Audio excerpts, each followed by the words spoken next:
Continuamos con el tema de la doble aislación. Fíjense que hay una notita ahí muy importante al pie de esta filmina que se refiere al cable, el famoso cable tipo taller, ese cable negro que se utiliza en prolongadores, conexiones de equipos, etcétera, etcétera. Ese material es un material que está especificado por el fabricante para utilizarse solamente en instalaciones móviles. O sea, no se puede usar instalaciones fijas. El cable subterráneo, mal llamado subterráneo, norma IRAN 2178, 6266, dentro de la norma IRAN de productos libre halógenos, es un material que tiene doble aislación porque tiene un envolvente exterior y un envolvente por cada conductor. A ese material tipo norma IRAN 2178, 6266, es un material que se denomina un material de clase 2, al tener el conductor activo, dos capas aislantes que lo protegen del usuario que puede maniobrar ese conductor. De hecho, se puede utilizar en bandejas portacables, donde la bandeja portacables se considera un material extraño a la instalación eléctrica, pero soporte de ese cable. Y ese cable colocado en esa instalación cumple con una instalación de aislación clase 2. Fíjense, estamos comparando una instalación clase 2 de una bandeja portacable y un cable tipo norma IRAN 2178 versus un caño plástico con un conductor de aislación común, norma IRAN 247-3. Ambos son de clase 2. El cable tipo taller, ¿sí?, no se lo considera de doble aislación a este fin y no puede ser empleado en las instalaciones fijas. Una de las cuestiones del cable tipo taller es que es propagante de incendio. O sea, si bien es un material ignífugo, pero en situaciones de incendio se convierte en material propagante de incendio. Hay ensayos que se realizan, hay un apunte muy importante del ingeniero Galicia que le explica cómo se hace el ensayo y cómo se demuestra el cable tipo taller es propagante de incendio. Por eso que no se puede utilizar en bandejas portacables, por ejemplo, ni en instalaciones donde haya mucha agrupación de este cable. De hecho, solamente se utilizan en instalaciones móviles, donde es provisoria, va a estar por poco tiempo y va a ser removida o recuperada de ese lugar y se va a desconectar de ese lugar donde estaba conectado. Si el tipo taller no es considerado entonces un material de doble aislación. Para ser instalado, por ejemplo, en bandejas portacables, ni mucho menos en el terrace, porque el PVC que tiene ese cable no es apto para estar sumergido en agua, por ejemplo. No le coloqué acá, pero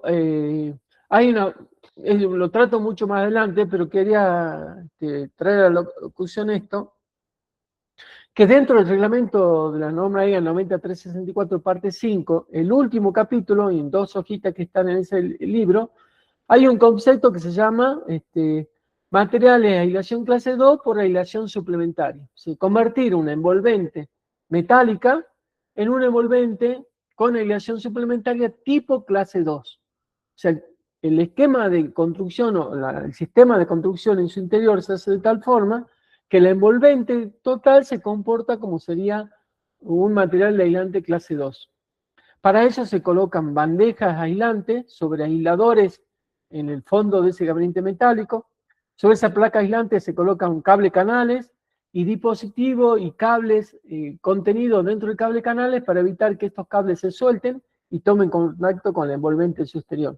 Y se coloca un contrafrente que me da la segunda aislación frente al usuario que va a maniobrar esos cableros eléctricos. Esto en particular son aptos para personal vía 4 vía 5, pero están instalados por general en el acceso a los edificios. Son los tableros de multiusuarios o de multimedidores que se utilizan en Salta. Distinto a todo lo que se utiliza en el país, yo creo que es la única provincia que usa este esquema no normalizado, reglamentado de instalaciones de gabinetes de medidores metálicos, pero armados con aislación suplementaria clase 2. Después veremos ese hecho particular en algunas aplicaciones que se pueden hacer, por ejemplo, para el tablero existente, convertirlo en aislación clase 2. Lamentablemente este sistema de aislación clase 2 necesita realizar un ensayo de aislación. Si no tenemos dispositivo para hacer el ensayo, probablemente construyamos la aislación clase 2, pero no podamos garantizar o certificar que sea realmente de clase 2. Para eso hay que ver los puntos de fuga de corriente que puede haber en el interior, la distancia de separación, el ensayo a nivel de tensión superior a la tensión aplicada, con dispositivos especiales que me permitan ensayar esa envolvente armada con este sistema. En Salta hay un protocolo de construcción diseñado por la empresa distribuidora, el Copaipa y el municipio, con este tipo de nivel de aleación que permite el empleo de gabinetes metálicos para el armado de gabinetes multiusuarios. En propiedades horizontales, en propiedades verticales, pero, o en locales comerciales, para hacer una medición centralizada de la energía. En todos los casos, existen normas en la que normas IRAN que establecen cómo los productos se deben fabricar, qué características debe tener la envolvente plástica para que se construya. Que se construyan, digamos, en la industria, qué formato tienen que tener, qué constitución química, qué ensayo debe tener esos materiales para que puedan ser un envolvente de material aislante o material metálico. Pero la forma de construir e incorporar todos esos dispositivos obedece a otras normas que son normas de instalación de esos productos o para ser empleados en lugares particulares. Allí aparecen entonces las normas IEC que se refieren a cómo se construyen esos gabinetes, perdón, esos tableros eléctricos, qué envolvente usamos, qué dispositivo interior utilizamos, y se refiere a la selección de la paramenta para según distintos tipos de instalaciones. Esta reglamentación en el 2006 tenía el número 60.439, a partir del año 2011, donde la IEC internacional actualiza esta norma, pasa a llamarse 61.439. Y varias versiones, porque tenemos la original, que es la base 1, o la 1 para reglas generales, y luego tenemos la 2, la 3, la 4, la 5, la 6, la 7, la 10. Hay una gran variedad de esto, inclusive que se van actualizando o se van incorporando nuevas a medida que avanza la normalización de estos tableros eléctricos. La primera entonces son reglas generales que se refieren a la envolvente, a los dispositivos de protección, a la paramenta que se coloca en su interior, se refiere a las barras, la corriente admisible de las barras, corriente admisible de los conductores, cómo se aplican los factores de corrección a los conductores, a la corriente admisible de los conductores dentro del envolvente, cómo deben armarse, qué grado de protección deben tener ese envolvente, en general. Y ya hay, digamos, anexos específicos para distintos tipos de instalaciones. Y ahí aparece la norma IN 61439-2, que tiene como base la parte 1, incorporan términos o exigencias para tableros a ser empleados en lugares operados y mantenidos en forma permanente por usuarios BA4, BA5, conjunto de paramentos de baja tensión. Al final se refieren al tablero de potencia, ¿sí? Que se lo denominan, ahí fíjese está el término en inglés, Power Switch Here and Controller, bueno, perdón, en inglés malísimo, que se llaman PSC, son gabinetes de potencia ensamblados para usuarios de A4 y A5, conjunto de paramenta de control y potencia. Luego tenemos la parte 3 que se refiere a usuarios, o sea, envolver tableros a ser instalados en lugares accesibles a personas comunes y no calificadas de A1 para su utilización. Bueno, está el término en inglés, en castellano dice cuadro de distribución destinado a ser operado por personas comunes DBO. La denominación es DBO, fíjese el término en inglés que tenemos acá arriba. Tableros de distribución operados por usuarios de A1. Está la parte 4, tablero operado para B4 y B5, en obradores o sitios similares. Hay consideraciones particulares para tableros en obradores. La parte 7.1 habla en unos capítulos, en 7.7.1, capítulo 20, y uno de los anexos de este 20, habla de los que se debe tener en cuenta en los tableros en obradores, en tableros de alumbro público o colocado en el ámbito público, accesible a cualquier persona. Está la parte 5, tableros empleados en lugares operados y mantenidos en forma permanente por persona de 4 o 5, y dedicados a redes de distribución red de distribución pública. Bueno, esto hace a la incumbencia de la empresa distribuidora. Si nosotros trabajamos en red distribuidora, sería la aplicación en los tableros de distribución, punto 5, ¿sí? Recuerden que la parte 1 más la parte 5 conforma todo lo que se debe considerar en esos tableros. Que sea la 1 es como base y se van incorporando puntos particulares para cada tipo de instalación.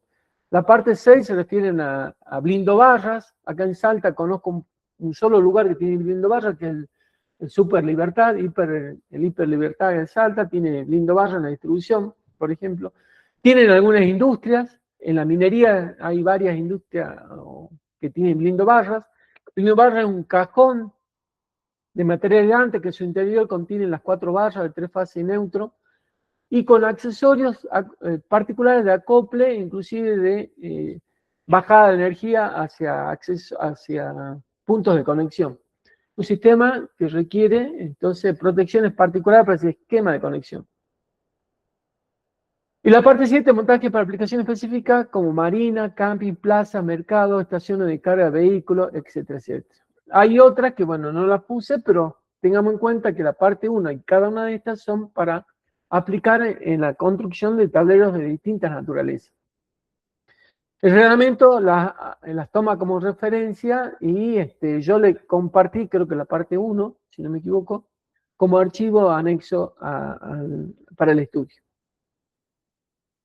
Hay que tener cuidado con las normas IRAN, que muchas veces están especificadas en pliegos públicos, pliegos privados, donde indican que se deben aplicar estas normas IRAN para la construcción de equipos de maniobra, por ejemplo, la 2181-3, ese conjunto de equipos de maniobra y comando en baja tensión, tabla de distribución destinado a lugares a los cuales pueden tener acceso personas no calificadas, etc. Fíjense que la definición es parecida a la norma IEC, pero esta norma IRAN no están actualizadas, son del año 93, mientras que la norma IEC, que trata el mismo tema, son de el año 2011. Con esto quiero decirle que cuando vean esta exigencia en los pliegos, no deberían dar de bola y aplicar las reglamentaciones de la EA, ¿sí? La EA actualizada, en este caso sería la versión 2011 de norma IEC, que es superior a esta norma IRAN 2181, fíjese, del año 93, que no se actualiza.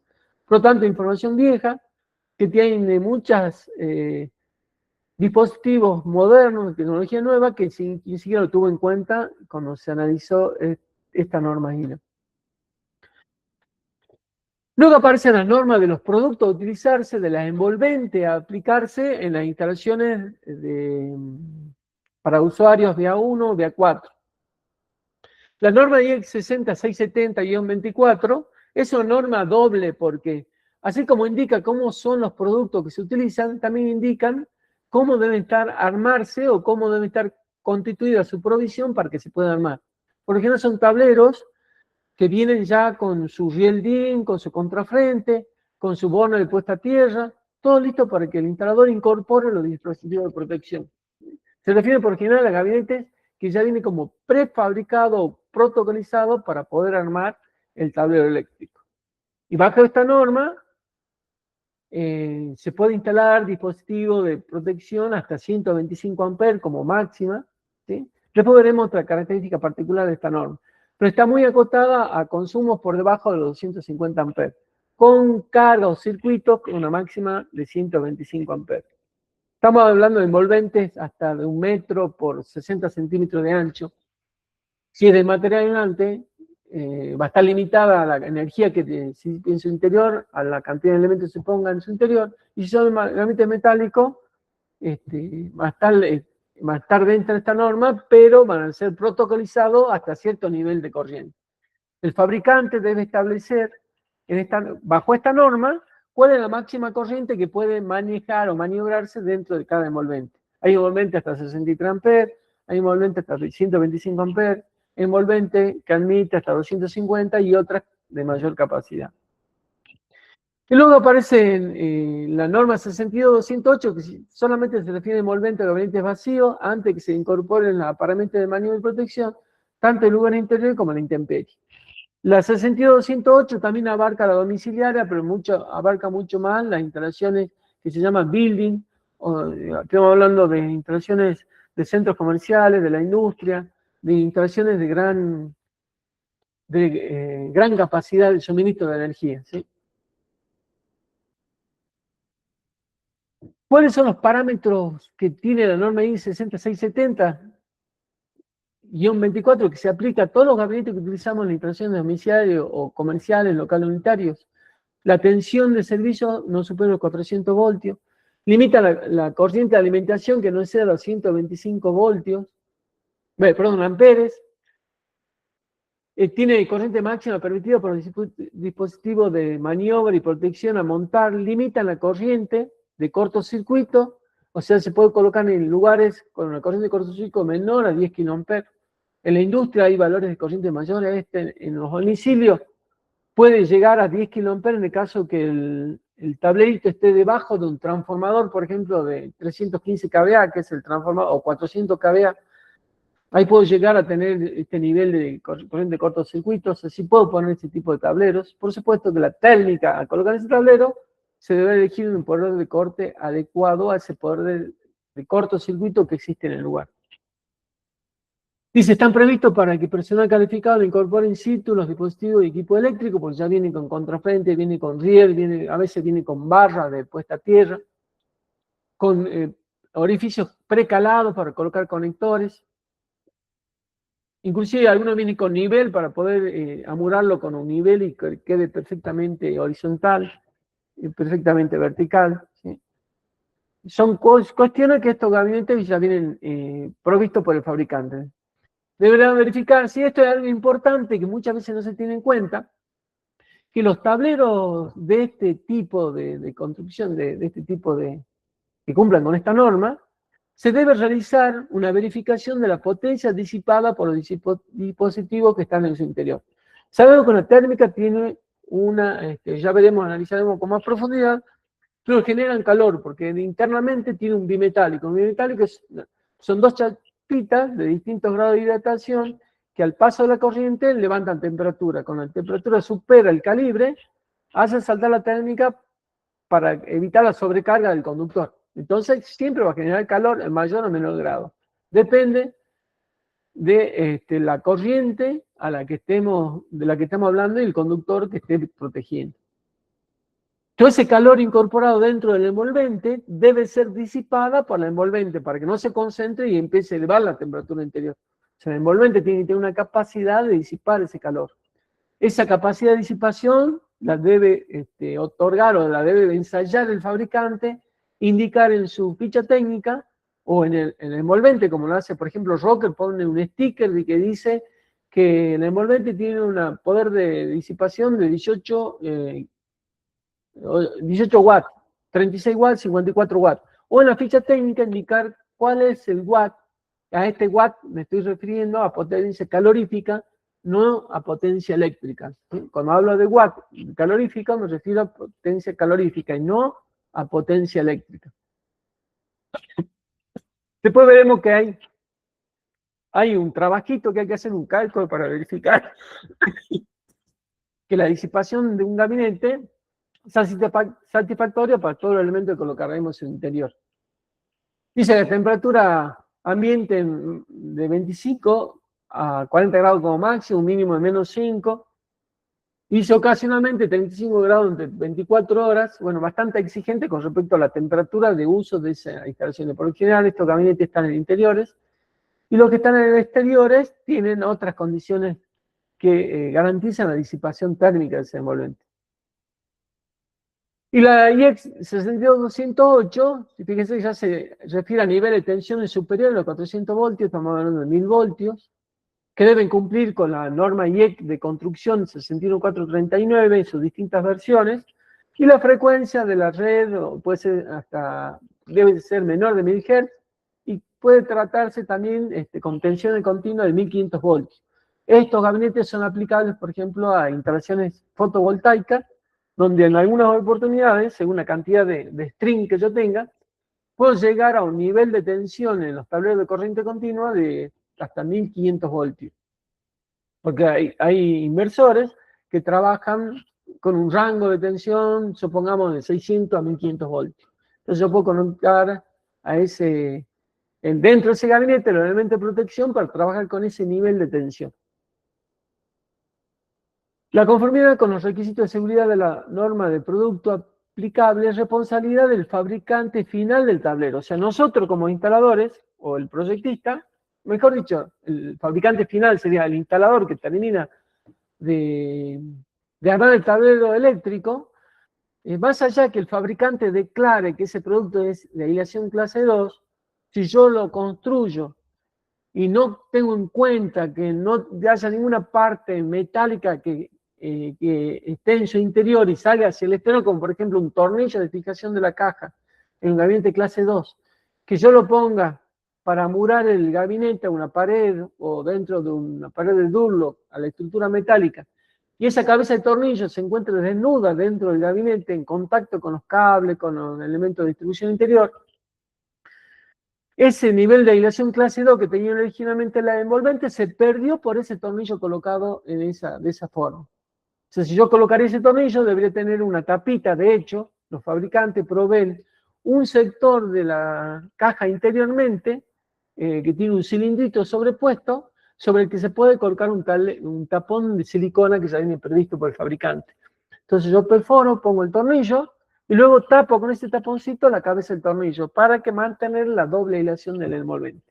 Por eso dice, esta nota importante, que yo debo garantizar cuando termino de construir ese gabinete, que durante la construcción y la puesta en servicio, ese material sigue con el nivel de protección clase 2. ¿Esto queda claro? ¿Tienen alguna preguntita al respecto? ¿Nada? Miguel, cuando vos te referís a construcción de tablero, estás refiriéndote a la colocación de la paramenta, ¿no? Claro. ¿Qué hacemos en obra, por ejemplo? Compramos una envolvente clase 2 porque el tablero principal. Ese tablero principal, si es clase 2, debe venir con un contrafrente que sea la barrera, un contrafrente aislado, que me sea la barrera frente a todas las partes de contención que tiene en su interior. Cuando voy a murarlo, y por ejemplo en Salta se colocan tableros principales y se coloca un caño de salida porque se va a hacer una salida exterior aérea. Ese caño metálico es galvanizado que va a soportar un tensor, porque tiene un cable, eso se usa mucho en la instalación agropecuaria, donde se coloca un medidor para alimentar una bomba de agua que se encuentra a 100 metros de la línea municipal, donde se coloca el medidor. Entonces se va a ir en forma aérea hasta el tablero de la bomba de agua. Yo pongo un tablero principal de material aislante, porque es un esquema de conexión TT, ya veremos exactamente qué significa TT, pero el que ese caño metálico que lo amuro en el hormigón y lo hago calzar con mi gabinete no debería de ingresar dentro del gabinete. Para que si hay un cable que se aísla en la parte interior y toque ese cable, ese caño, se energice y ponga en peligro a las personas que puedan tocar ese caño, o bien electrifica el pilar. Entonces ese caño metálico debería terminar arriba del gabinete y colocar un material aislante que evite que un cable interior que se pele o algo que se suelte toque ese caño exterior. No podría poner ningún tornillo sin colocar un obturador, una tapa a ese tornillo, para garantizar el nivel de aislación clase 2 en el tablero principal, por ejemplo. Clarísimo. Bueno, ¿sí? No, es que quedó claro, Miguel. Ah, bien. Recuerden, el esquema de conexión TT es obligatorio el material aislante clase 2. Esto lo aclaro porque nosotros en Salta tenemos mucha experiencia con empresas que vienen de afuera de Salta a hacer trabajo por ejemplo, a instituciones bancarias, comerciales o grandes centros comerciales, y a veces le erran en esa posición, en ese tablero principal, y colocan metálico. Cuando va el inspector municipal, bueno, lo tienen que sacar y poner y cambiarlo. Ya pasó muchas veces que tuvieron que cambiar el tablero principal porque lo ponían metálico. Por ejemplo, en una instalación bancaria acostumbran a colocar todo material libre de halógeno y material metálico, desde el tablero principal hasta el último tablero interior. En este caso no se puede colocar un tablero principal metálico, debe ser material aislante. Si quiero todo lo demás, sí, pero en ese tablero principal debo colocar un diferencial de 300 mA selectivo para que si hay una falla en cualquier gabinete metálico, ese diferencial dispare y proteja a las personas que están alrededor o en la cercanía de ese tablero que tuvo una falla. Miguel, Sí. ¿esto incluye también a los tableros de obra? Porque yo los que vi son todos metálicos. Bueno, también es un esquema TT. El esquema TT debe ser de material. El tablero el de toma corriente, que está un poquito después de ese tablero principal, puede ser metálico. Entonces, en el tablero principal yo coloco un diferencial, si quiero, de 300 mA, pero ahí tengo que garantizar que la puesta a tierra no supere los 40 ohmios. ¿Sí? Entonces debe haber un control del sistema de puesta a tierra para que no supere los 40 voltios. Después veremos por qué 300, por qué 40 ohmios, como exigencia. Pero el tablero principal, de acá a La Quiaca y de Mendoza a Mar del Plata, debe ser de material aislante, para esquema de conexión TT. Por ¿Sí? más que el tablero sea de obra y a los meses hay que hacerlo adentro, digamos, Exacto. No tiene nada que ver. Acá la obra se hace con un pilar que indica la empresa distribuidora de aislación clase 2. O sea, toda la cometida en Salta es aislación clase 2. Por ejemplo, el caño de bajada tiene doble aislación. O es cable subterráneo o tiene un caño de PVC en su interior. Cuando llega al tablero de medidor, no ingresa ese caño metálico del gabinete de medidor, sino que termina arribita. Ingresa la parte aislante que está en el interior del caño de bajada. El gabinete medidor es de policarbonato. El caño que une el gabinete medidor con el tablero principal es de material aislante. El tablero principal de material aislante, clase 2. Toda la cometida es clase 2. No puede ocurrir una falla y que esa falla tome en contacto con cualquier persona que esté pasando por la vereda del obrador o con un obrero que está en su interior. Y se debería colocar en ese tablero un diferencial de 30 mA si no va a haber otro, puede ser de 300 mA si va a haber un tablero metálico de toma corriente en distintos lugares de la obra. Y ese diferencial de 300 mA con una resistencia puesta a tierra de 40 ohmios garantiza una tensión de contacto máxima de 12 voltios. Por lo tanto, no es peligroso para las personas. Se acuerden que el nivel de tensión de contacto que indica el reglamento, la ley de higiene y seguridad es de 24 voltios como máximo. Si tengo una tensión de 12 voltios y corta energía porque es un diferencial, están protegidas las personas. Eso ya lo veremos cuando veamos diferenciales, cómo se elige un diferencial y cómo se eligen los diferenciales en cascada en distintos tableros eléctricos colocados en cascada. En cascada me refiero a un tablero principal, un seccional general y un seccional secundario. Entonces, a cascada puedo poner 3 diferenciales, uno en cada uno, pero son distintos. No puede ser todo de 30 mA.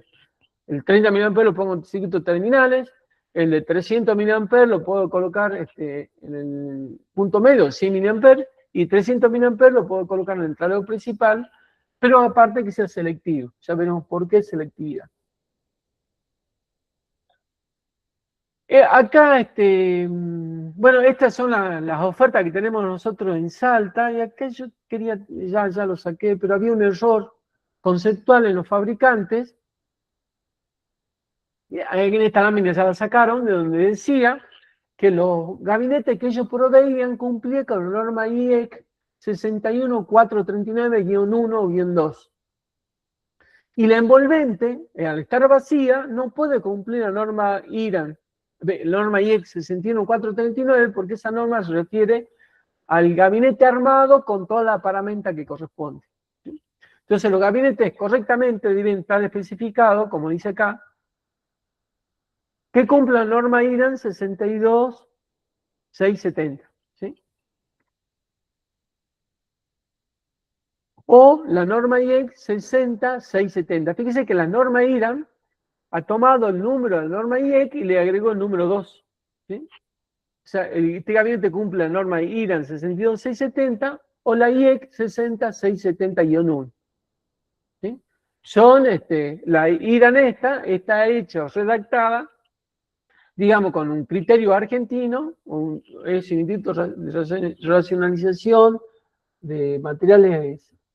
Ay, no me acuerdo qué significaba la A, Instituto de Racionalización. ¿Qué era la A de la IRAN? Instituto Argentino de Racionalización sí. de Materiales. Sí, perdón, gracias. Bueno, eso hay que tener muy presente, que yo cuando busque un gabinete debo garantizar que tenga esta norma IEC o la norma IRAM, ¿sí? Estampada, ya sea en el gabinete o en el envolvente del gabinete, o en las especificaciones técnicas que acompañan al producto, puede ser una hojita técnica que acompañe. Y estos gabinetes plásticos deberían tener todos cuál es la potencia máxima que pueden disipar. El que está acá abajo puede disipar 18 watts, el que está arriba puede disipar un máximo 54 watts.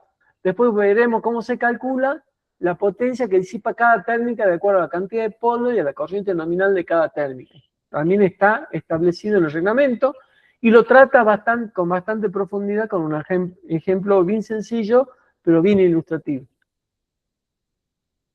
Acá a esto me refería, este fabricante, no me acuerdo quién era, decía que su materia y su producto cumplía con la norma IEC 60439-3. O sea, para usuario BA1, pero el gabinete no venía armado. No venía con. Es una imagen para mostrar cómo se arma, pero el gabinete no estaba armado. Era un gabinete desarmado. Un gabinete desarmado no puede cumplir la norma IEC si no está armado. No sé si me interpretan. Hay que tener cuidado con las especificaciones. O sea, no me sirve que diga norma IEC 60439.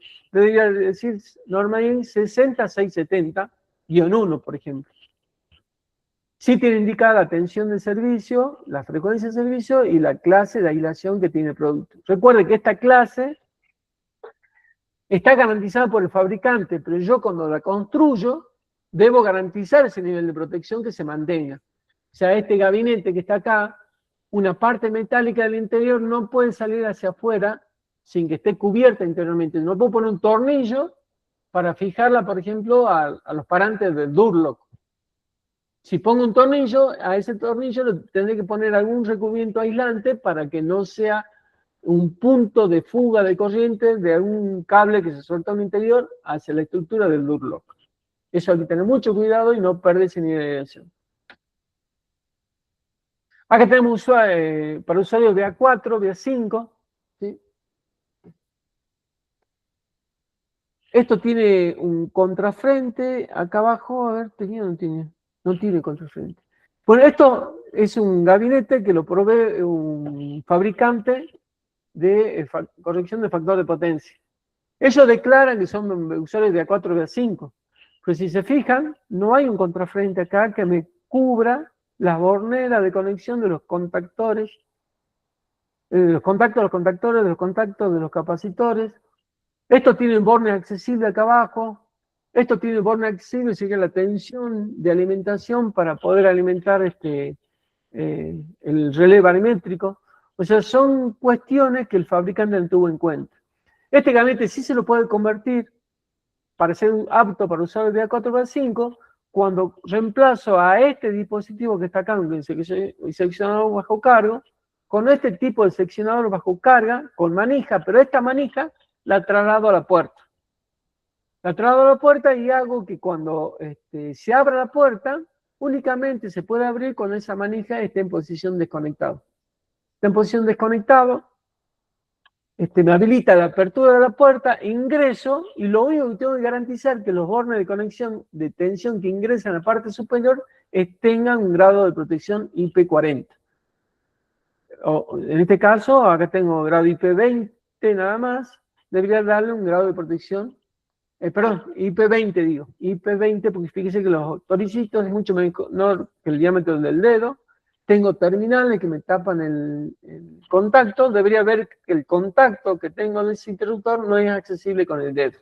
No lo puedo ver, pero bueno, debería tratar de cubrirse eso con alguna barrera para evitar que a pesar que yo saque la tensión, los bordes donde ingresa la tensión no sea accesible. Acá la barra sí tiene un contrafrente porque este adhesivo que está acá está pegado sobre un contrafrente de policarbonato transparente. Y acá tenga mucho cuidado con el material a usar como material aislante dentro de gabinetes. No está permitido ese policarbonato que alveolar, que son dos plaquitas que tienen nervios en el medio, porque ese policarbonato es quebradizo, se quiebra con el tiempo y se rompe, digamos, la protección que tiene. El que se debe usar es policarbonato transparente con un espesor mínimo de 4 milímetros. Eso garantiza la aislación dieléctrica de esa envolvente y es un material con ese espesor resistente que inclusive se puede amoldar para cerrar toda, en este caso, todas las barras en todo su envolvente, en todo su alrededor, digamos. Profe, consulta, ¿puedes repetir cuál es el grado IP que debería tener así la parte interna del tablero para este usuario B4, B5? Para usuario B4, B5, IP20. IP20, perfecto. ¿Y cuál es el acrílico que no se debe usar porque se quiebra? Se usa para cerramiento como barrera de UV, que son dos plaquitas de policarbonato que tienen nervio en medio, como espacio vacío, digamos. Bien. Debe tener 1 milímetro de espesor, eso se quiebra, con el tiempo se quiebra, no sirve.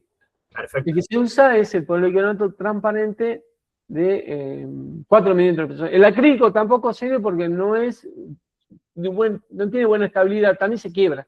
El policarbonato es casi imposible que se quiebre, inclusive puedes resistir un tiro de una bala de 22 milímetros, de un arma de 22 milímetros, por ejemplo. Los que venden policarbonato tienen en el mostrador, no sé si habrán visto alguna vez, una placa de policarbonato con una bala incrustada, para que vean qué resistente es este producto en cuanto al impacto que pueda sufrir o a la resistencia mecánica cuando accedemos a este tablero cotidianamente, porque es un tablero de servicio industrial o donde hay muchas posibilidades de hacer ampliaciones, modificaciones o mantenimiento. Acá empieza una forma tediosa, pero tengo que darla porque la norma IEC la trata de esa forma, habla de los tableros DBO. ¿Se acuerdan de los tableros DBO? Es una sigla en inglés, que eran aquellos tableros aptos para usuarios de A1. Mientras que los PSC eran tableros de distribución de potencia o maniobra para usuarios de A4 o de A5. El reglamento de la norma IEC 61439, inclusive el reglamento nuestro, trata muchamente este concepto de DBO y PSC. Por eso es importante conocerlo, digamos, cuando lo lean y sepan interpretar qué significa uno y qué significa el otro. Acá hay una diferencia entre los dos. El PSC son los tableros para BA4 B5 y el DBO para BA1. El grado de protección mínimo, ¿sí? El IJO se refiere simultáneamente a la protección contra ingreso de partículas, se refiere al envolvente, no al contrafrente que está en su interior. IP2X, el dígito 2 difiere simultáneamente la protección contra el ingreso de partículas sólidas y la protección contra contacto directo. No voy a poner un IP2X en intemperie, eso supone que está en un interior. ¿Sí? Y hablo de IPXXB, fíjense esa definición de IPXXB significa que no me importa el nivel de P, de protección contra el ingreso de partículas ni de agua, sino que me interesa el punto B. Y el B se refería al tipo de ensayo que se podía hacer en ese envolvente. ¿Se acuerdan que era el dedito ese que puede ingresar dentro del tablero eléctrico? Si no me equivoco. Ahí voy a volver para atrás porque no me acuerdo cuál era el B. El dedito que se puede mover dentro del envolvente, por ejemplo, el contrafrente, cuando yo ingreso con el dedito para hacer alguna autoteada, como digo yo. En el B dice, no puede ingresar el dedo, sonda de prueba de 12 milímetros de diámetro y 80 milímetros de largo. Acá importa el largo y el diámetro, es un dedo, fíjense, el dedo tiene más o menos 80 milímetros de largo y un diámetro de 12 milímetros. O sea, si yo tengo algún lugar donde meter el dedo y ese dedo lo meto y toco algo con tensión, no se cumple el grado de aislación tipo B. Que era el caso que yo le mostraba del seccionado bajo carga. Por ejemplo, el seccionado bajo carga tiene los bornes superiores y inferiores, lo tiene prácticamente descubierto, y el tornillo es fácil acceso, o sea, no podría ser apto para colocarse el seccionado bajo carga en un lugar donde haya tensión. Un elemento mal usado durante muchos años, yo lo usé mal, lo siguen usando mal. En el ámbito de la instalación agropecuaria lo siguen usando en la cometida para bombas de agua, pensando que es más económico, pero resulta que es mucho más complicado con un interruptor compacto, porque cuando dispara y salta un fusible, no sabemos en qué situación se encuentran los dos fusibles, qué grado de daño habrán sufrido o no sufrido, y muchas veces cambiamos solamente el que se quemó. en la próxima consumo precisamente se quema el otro y vuelve a fallar la bomba. Entonces, el seccionador bajo carga con fusible, solamente nosotros en particular lo utilizamos cuando el tablero exija un fusible ultra rápido para proteger, por ejemplo, un variador de velocidad. Entonces, la forma más práctica de colocar esos fusibles en un tablero para proteger el variador de velocidad ante corriente de cortocircuito es ponerlo dentro de una tapa de olla. Estos seccionadores bajo carga con fusible NH. Pero hago arriba hay un seccionador, un interruptor compacto, que yo lo secciono antes de ir a maniobrar inclusive el seccionador bajo carga. El seccionador bajo carga ha provocado muchos accidentes en electricista con mucha experiencia. Yo tenía un cliente de 60 años que se quemó la cara por haber cerrado un seccionador bajo carga existiendo un cortocircuito abajo, se distrajo, cerró y explotó el seccionador bajo carga, se quemó toda la cara, por suerte tenía lentes, salvó los ojos, pero se quemó la gran parte de la cara. El grado, acá hablamos, el DBO dice grado de protección IP2X, el 2 significa simultáneamente la protección contra el ingreso de partículas sólidas de 12 milímetros. Fíjese que la reglamentación nuestra es un poco más exigente de lo que dice la norma 61439. Va un poquito más allá y mayor exigencia que nos dice esta reglamentación, la norma IEC 61439. Debemos hacerle caso entonces cuando habla de protección de contrafrente al 3XD, ¿sí? A la protección que debe garantizar el contrafrente para los usuarios de A1, B2. Bueno, vuelve a nombrar, dice que los tableros PSC, que eran para usuarios vía 4 y vía 5, se aplica la norma IEC 439-2. Por supuesto que la guión 3, que es para usuario vía 3, también puede ser usado por vía 4, porque el vía 4 es nivel superior a la vía 1. O sea, vía 4 puede usar, vía 4 vía 5 podría maniobrar cualquier tablero, pero no viceversa. O sea, el tablero hecho bajo norma 61439-2 no puede ser maniobrado por un usuario vía 1 o vía 2. Si coexiste, digamos, este tipo de tablero, cuando haya usuario B1 o B2, debe tener un cartel en el que prohíba el acceso a personas ajenas al mantenimiento de esa instalación eléctrica. Eso pasa, por ejemplo, dentro de tableros, sala de tableros de la industria, de grandes comercios, de centros comerciales, del aeropuerto. Los tableros para usuarios B4 o B5 están dentro de una sala de tableros y solamente acceden ellos. Mientras que los otros tableros que puede acceder el policía, el guardia, el encargado del sector, o qué sé yo, o en un local comercial, el que tiene el local comercial es un usuario de A1, debería ser armado bajo la norma 61439-3. Acá no lo quiero cansar, habla, esto es lo mismo que el anterior, un poquito más, empiezan a aparecer otras normas, dice, ¿cuáles son los productos que se pueden utilizar dentro de ese gabinete? En DBO, estos DBO son los tableros, para usuarios de A1, dice que los circuitos de salida tengan dispositivos de protección destinados a ser manejados por personas comunes o ordinarias que cumplan la norma del producto. 6898.1 son las termomagnéticas PIA que conocemos todos. 61008 son los diferenciales que conocemos todos.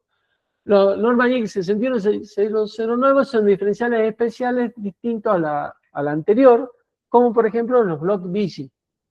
Luego están los dispositivos de protección de sobrecargas, los AFDD, por ejemplo, que son dispositivos que están preparados para ser usados por vía 1 o B2.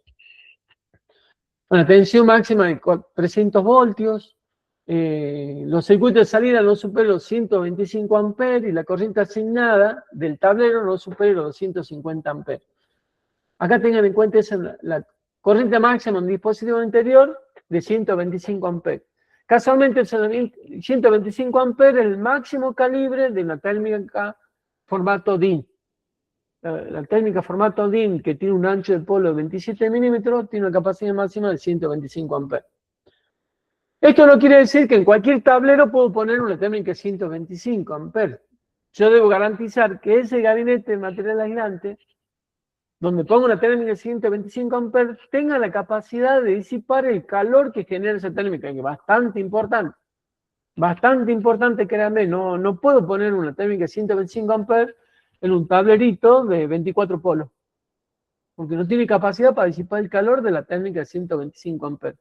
Y eso significa aumento de la temperatura interior, modificaciones del preajuste del relé térmico y que la térmica de 125 salte a corrientes menores, que es el límite que tiene. Es el grave problema, digamos, que tenemos en envolvente de material aislante. Si no garantizamos la disipación térmica, el incremento de la temperatura interior cambia el punto de disparo de las térmicas por sobrecarga y ocurre muchas veces que una térmica de 16 amperes se dispara cuando la corriente supera los 10 amperes, por ejemplo, que ya tiene una temperatura incorporada por el interior del gabinete, por esa temperatura que no ha sido disipada por la envolvente.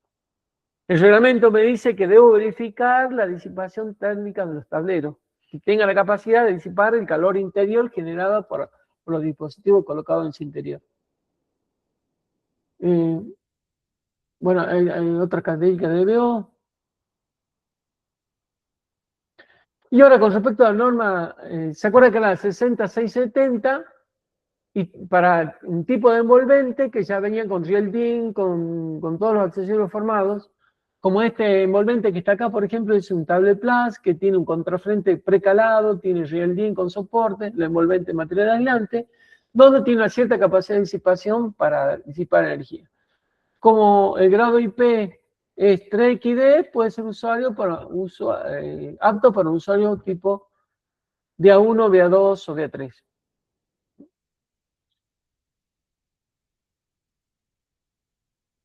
Esto es como una guía para ustedes cuando voy a elegir un envolvente para armar un gabinete apto para usuarios DA4 o para usuarios DA1. Está claro que lo que predomina es el tipo de usuario. ¿Quién va a operar el tablero? Es crítico para definir uno u otro. Ya me está limitando un tipo de tablero para una posición de la instalación eléctrica, ¿sí? Después tengo que saber cuáles son las cargas alimentarias. Si supera 250 amperes, bueno, no puedo hablar de un usuario de A1, debería ser usuarios de A4. Y tener muchas restricciones para la maniobra de los dispositivos que están en su interior. Tipo de circuito hexagonal interior, alimentar algún otro tablero de distribución agua abajo, alimentar un tablero de iluminación, alimentar una serie de tableros de toma corriente, alimentar un centro de control de motores, por dónde saldrán los cables, ser una sola columna o varias columnas, se apoya sobre paredes o tener acceso posterior, con puertas o tapas posteriores, con acceso a barra en la parte posterior, se exige protección contra contactos directos. Si realizaremos un proyecto civil del recinto dedicado a sala de tableros, hay muchas cosas que van a influir entonces en la elección del envolvente, y lo que más me determina en un principio es el tipo de usuario. Eso es lo principio. Después ya veremos el nivel de corriente, la cantidad de circuitos y cómo se instala ese gabinete en el lugar donde se vaya a instalar. Con respecto a la sala de tableros, la EA toma referencia de una norma norteamericana, que es la norma NFPA 70, denominada NEC, bajo normas NEC, ¿sí? La toma como norma supletoria para definir los espacios dentro de sala de tableros. Ya vamos a ver a continuación que hay en el reglamento, en la parte 5, hay una explicación de cómo se arman los tableros dentro de un recinto de tableros eléctricos. Llegamos a las 21:01. Le pediría un descanso de 10 minutos hasta las 21:11 y continuamos. ¿Tiene alguna pregunta de lo que vimos?